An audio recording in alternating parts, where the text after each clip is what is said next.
his condemnation of, say, the London bombings, the Madrid bombings, and 9/11. In addition to Abdurrahman Wahid, I know that both the current head of government in Malaysia and is someone who is identified as an Islamic activist, Anwar Ibrahim, in Malaysia, has consistently, even when he was many years ago a young activist, a young student activist, longer ago than I think he would like to remember, but many years ago, but was again a person who condemned violence. Grand Muftis, the Grand Mufti of Egypt, Ali Guma, the Grand Mufti of Bosnia, Mustafa Čerić, the Grand Mufti of Kosovo. Each of these, especially Bosnia and Kosovo, are countries where there have been extremist activities, both Christian and Muslim, in terms of fighting and killing. And the leadership of the Muslim community in Bosnia, the leadership of the Muslim community in Kosovo have been very strong in their opposition to terrorist activities and so on. So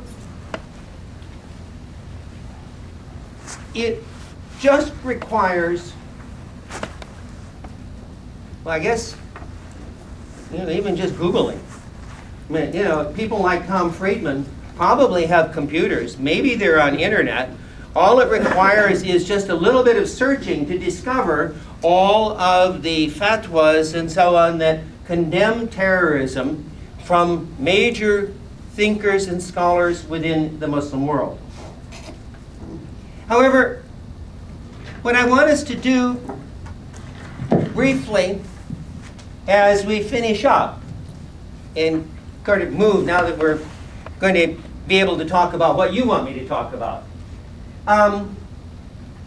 It's all well and good to concentrate, as many people do, on the issues of violence and on the issues of extremism.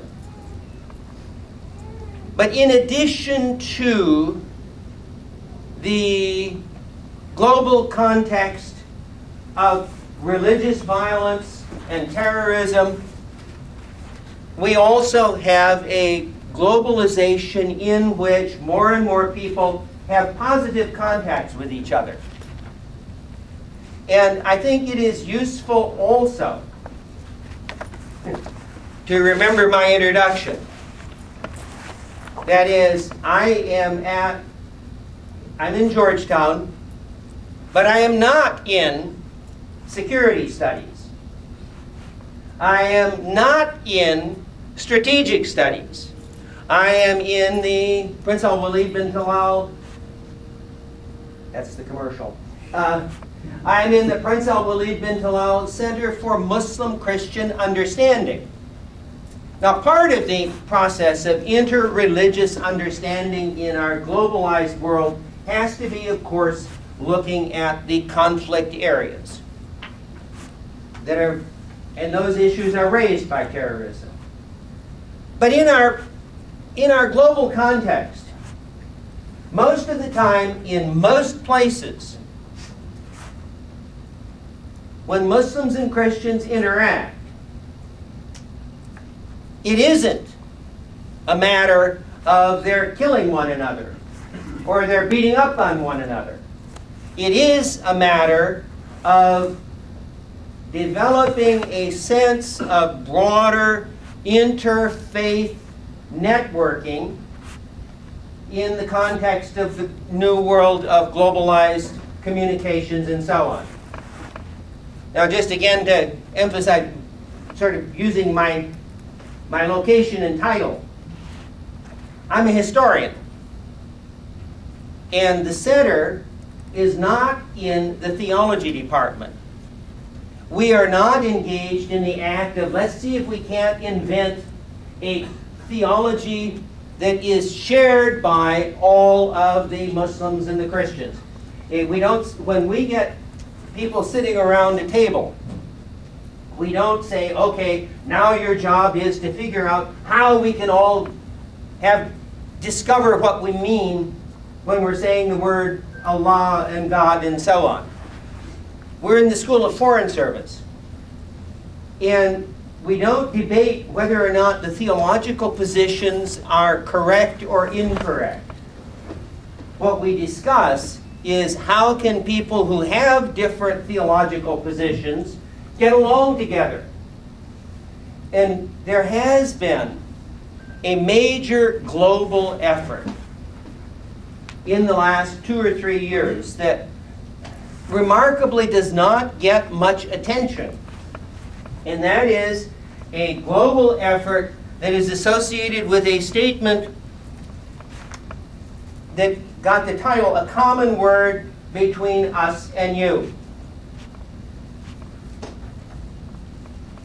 A couple of years ago, in the course of some debates and disagreements, especially resulting from a lecture that then new Pope Benedict gave in Regensburg, where he didn't have very good research assistance for what he had to say about Islam. But in the coming out of debating about the role of reason in Islam and the role of reason in Christianity and so on, there developed a sense that it would be good to get a foundation for discussion among Muslims and Christians globally. And so a major effort that was spearheaded actually out of the Center for Interfaith Relations that is part of the royal household in Jordan, there was a major initiative that ended up getting 138 major Muslim leaders issuing a statement called A Common Word Between Us and You. Now, the first thing, when I saw it first time, it actually got completed. And I flipped to the end to see who are the people who are signing. And I don't think I've ever seen a wall-to-wall kind of statement from any major religious tradition, like this one being wall-to-wall. Sunnis and Shiites, Saudis and Iranians, Sufis and Salafis. A remarkable thing. It's as if